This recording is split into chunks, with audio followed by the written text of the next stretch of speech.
Problem 5.2, calculate the following limits.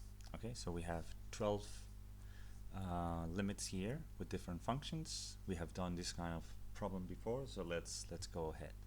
Okay, first one, we have the limit when x goes to 0 of the sine of 2x cubed, all of it squared, divided by x to the 6th power. Okay, so there are two ways to do it. The first way is to use the formula for the double angle, right? So the sine of 2 something is equal to 2 times the sine of that something and times the cosine of that something, all of that squared, not to the 6th. Okay, divided by x to the 6th. Well, yes, yeah, so we're doing this because if you substitute here the sine of 2 0 is the sine of 0, that's 0 over 0, right? So this is an indetermination. We need to work it out, right? So now what happens with this?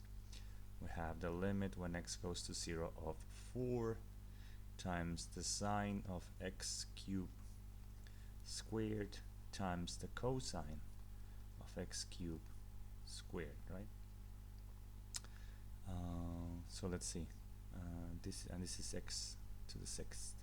Now we know that the limit, the product of some limits is the limit of the product of things is the product of the limits, and we know that the limit when x goes to 0 of the cosine of x is 1. So when x goes to 0, x cubed also goes to 0, so this is going to be also 1. So we can get rid of this. This is going to be 1, the limit of this. Okay, we should actually rewrite this as the limit of 4 times this over this times the limit of this, but the limit of this is going to be 1, right? So it is 1 when x goes to 0. Okay, now then we have 4 times, and then the limit when x goes to 0 of sine of x cubed divided by x cubed, all of it squared, right? Now this is the same as 4 times, and then the limit of x when x goes to 0 of sine of x cubed divided by x cubed squared. Okay, all of this squared. Now the limit of the sine of x squared x cubed divided by x cubed is 1, right? Because when x is very small, the sine of something is approximately equal to that something, right? So this is 1, so the limit is 4. Okay. Maybe an easier way to do this is that the sine of 2x cubed, right, is asymptotically equivalent to 2x cubed when x is small. Okay. So now this limit is 2x cubed squared divided by x to the 6th. So you have 4 times x to the 6th divided by x to the 6th. Okay. So if you're not comfortable with asymptotic equivalences, you get this, but you can get there much easier with asymptotic equivalences. Okay. Now the second limit is the limit when x goes to 0 of the tangent of x squared plus 2x divided by x plus x squared, right? Now we know that the tangent of x squared is approximately equal, asymptotically equivalent to x squared when x is going to 0, right? So then we can say that this is equal to the limit when x goes to 0 of x squared plus 2x divided by x plus x squared, right? And so we can get a common factor x both in the numerator and denominator. So we have x times x plus 2 is equal to, so divided by x times x plus 1, right? And so x and x cancel out, and you get the limit when x goes to 0 of x plus 2 divided by x plus 1. When x goes to 0, this is 2 over 1, or 2. Okay.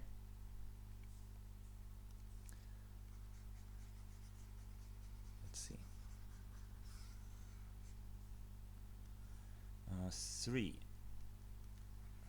The limit when x goes to 0 of the sine of x plus a minus the sine of a, right, divided by x. Okay, this is the definition of the derivative of the sine at a. Okay, so this is going to be the cosine of a, but let us see that, right? This is the limit when x goes to 0, and then, so again, the limit of this is going to be the sine of a minus the sine of a is 0 divided by 0, right? So we need to operate with it. We use the formula for the sine of the sum, so this is sine of x cosine of a plus sine of a cosine of x minus the sine of a, right, divided by x. And now we have, let's see, we can separate this in fractions, right? We have the cosine of a times the limit when x goes to 0 of the sine of x divided by x plus, and then we have the sine of a times the limit when x goes to 0 of the cosine of x minus 1 divided by x, right? And yeah, okay, so yeah, maybe this is not the best way to separate these two things. Okay, sorry, so this is, yeah, wait a minute, so this is the limit when x goes to 0 of the sine of x times the cosine of a, and then we have a common factor here, the sine of a times 1 minus the cosine of x, right, divided by x, right? And we know that 1 minus the cosine of x is asymptotically equivalent to x squared divided by 2 when x is going to 0, right? So then we have, as I told you, and then the sine of x, sorry, is asymptotically equivalent to x, right? So then we have the limit when x goes to 0 of x cosine of a plus x squared over 2 sine of a divided by x, right? And so we have the limit when x goes to 0 of the cosine of a plus, and then we have x over 2 times the sine of a. Now this is going to 0, and the limit is the cosine of a. Okay. Okay. Let's do part 4.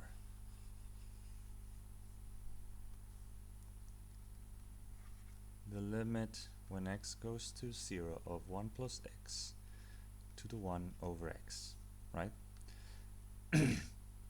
So always whenever you have these things, okay, you could take the logarithm of this, right, and think about what this is. If this is L, right, then we have the logarithm of L is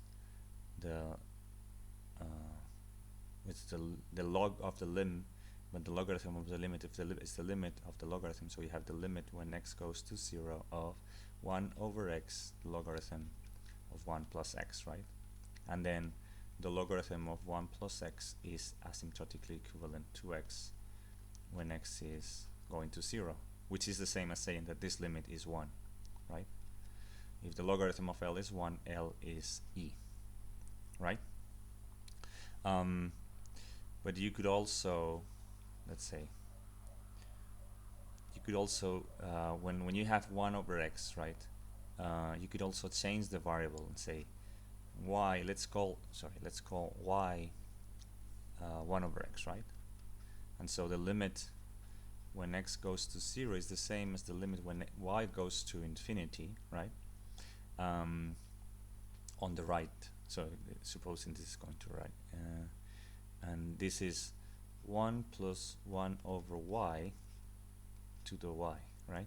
And this is, if you remember from sequences, the definition of the number e, right? Okay, so this is a useful trick when you have 1 over x in the limit. Now we have the limit 5, part 5, the limit when x goes to 0 of the logarithm of 1 minus 2x divided by the sine of x. Well, we know that the logarithm of 1 plus something small is equal to that something small, asymptotically equivalent, sorry. So then we have minus 2x, and then the sine of x asymptotically equivalent to x, so this is minus 2. Okay? 6. The limit when x goes to 0 of 1 plus the sine of x to the 2 divided by x, right? Now, if you compute this, substitute in the limit when the sine of x when x goes to 0 is 0, so this is 1 to the 2 over x, which is infinity. So this is one of those limits, 1 to the infinity. And we know from our sequences that this is e to the c, where c is, in this case, the limit when x goes to 0 of sine of x, okay, this thing minus 1, times 2 over x, right? So this is the same thing that we were using when computing limits for sequences. It applies here, the same rules, right? So we have, this is the limit of sine of x over x, which is 1, times 2, so this is 2. So e to the 2, or e squared, right? That's the limit. Okay, I'm going quick because we've done a lot of limits before in our units for sequences, right? So part 7 is limit when x goes to 0 of e to the x minus e to the sine of x divided by x minus the sine of x, right? We've done this. There's a very similar one with instead of x is 1 over n, and it's the limit when n goes to infinity. So this is exactly the same thing. This is in unit 3. Okay, we take a common factor here to e to the sine of x, right? And then this is e to the x minus the sine of x minus 1 divided by x minus the sine of x. This thing, the limit of this thing when x goes to 0 is 1. So then you have the limit of when x goes to 0 of e to the sine of x. This is e to the limit of sine of x when x goes to 0, so e to the 0 or 1. Okay? Okay, let's do part 8.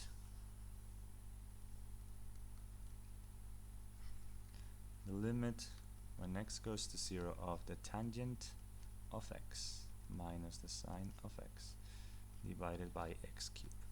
Okay?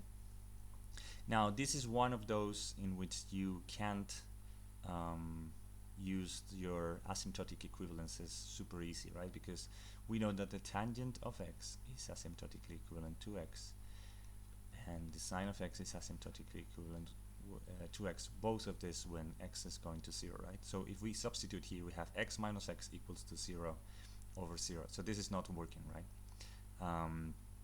We need to do something else. So let's use the fact that the tangent is equal to the sine divided by the cosine, right? So then we have the limit when x goes to 0 of 1 over x cubed, right?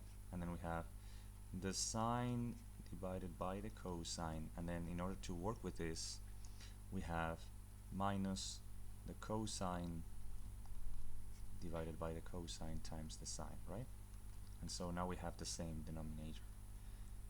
So now this is the limit when x goes to 0 of 1 over x cubed, and then we have sine of x that multiplies 1 minus the cosine of x divided by the cosine of x. Now when x is very small, the sine of x, now we can use our asymptotic equivalences, right? We have x here, 1 minus the cosine is x squared divided by 2, we have x cubed, and then we have cosine of x, right? So we have x cubed in the numerator, x cubed in the denominator. This cancels out, so we have 1/2, and then the limit when x goes to 0 of 1 over the cosine of x. But the cosine of x goes to 1 as x goes to 0, so the limit of this is 1/2. Okay? Now let's do part 9.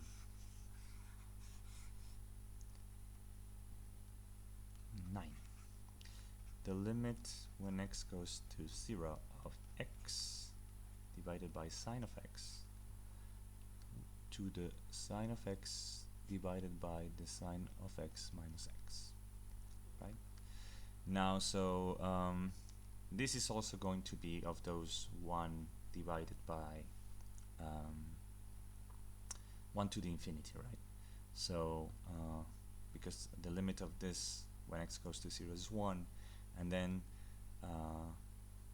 this is something divided by something that's smaller and gets smaller faster than this, right? Because you're subtracting this too. So this is going to be go to infinity, or in other words 1 over infinity. And one way to see this is that the limit when x goes to 0 of the sine of x minus x divided by the sine of x, right? This is 1 minus the limit when x goes to 0 of x divided by the sine of x, which is 1. Okay, so this is 0. So 1 over this, the limit of 1 over this is going to be infinity, right? So this is also one of those limits, e to the c, and c is the limit when x goes to 0, right? of, and we have x sine of x minus 1 times the sine of x divided by the sine of x minus x. Now this is x minus the sine, right, in the numerator, x minus the sine of x over the sine of x, and this is the sine of x divided by the sine of x minus x.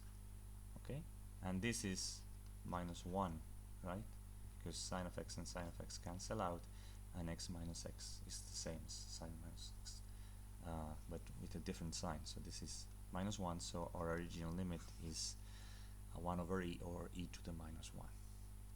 Okay?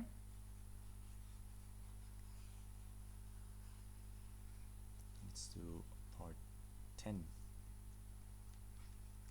The limit when x goes to 0 of the cosine of x to the 1 over x squared. Again, this is 1 to the infinity, right?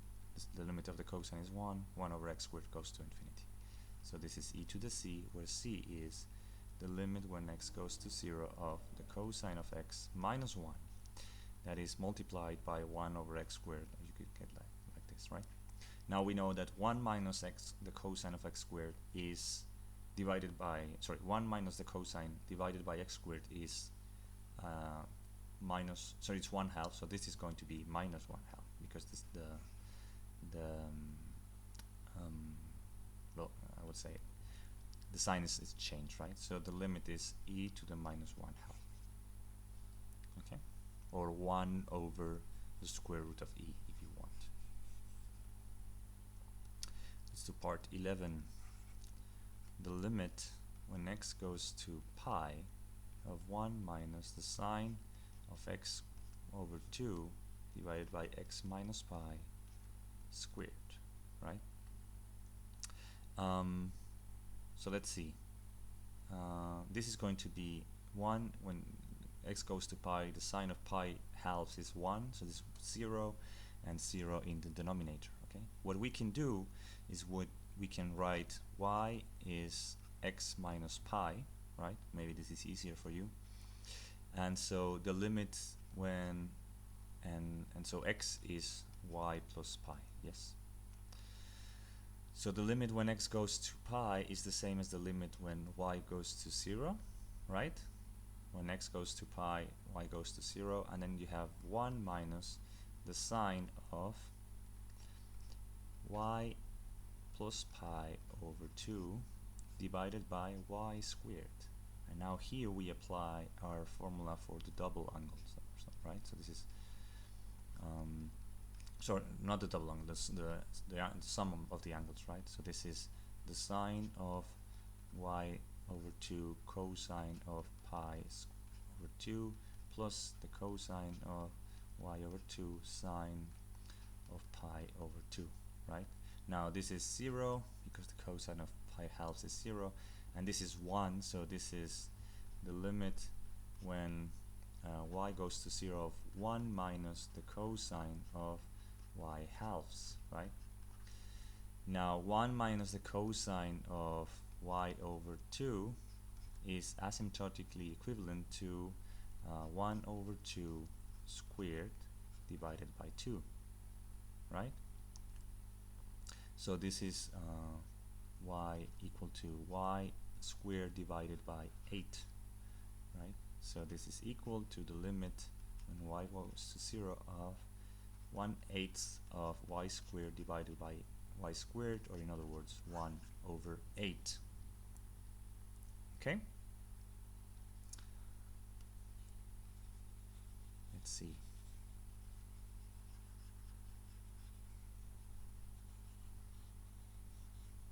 And the last one is part 12. The limit when x goes to 0 of a to the x minus b to the x over x. Okay, right, again, so whatever to the 0 minus whatever to the 0 is 0 divided by 0, right? In order to work with this, we need to write this in this way. This is a to the x is e to the x logarithm of a, right? This is a useful identity to have in mind, right? Because that's actually how you define the power of a, right? A to the x is defined like this, because we have defined the exponential with e as a basis, but not with any other number, right? So this is the definition. Okay, so then we have the limit when x goes to 0 of e to the x logarithm of a minus e to the x logarithm of b divided by x. And then we do the same trick as we did in that previous exercise 7, right? We take a common factor to this one, e to the x logarithm of b, that multiplies e to the x logarithm of a minus x logarithm of b minus 1 divided by x. Now this thing is going to be 1, right? The limit of this is going to be 1, so we can take it out, and this is asymptotically equivalent to the thing in the exponent, right? So we have x product logarithm of a minus the logarithm of b divided by x. X and x cancel out, so the limit is the logarithm of a divided by b. Okay? And that's the end of the video.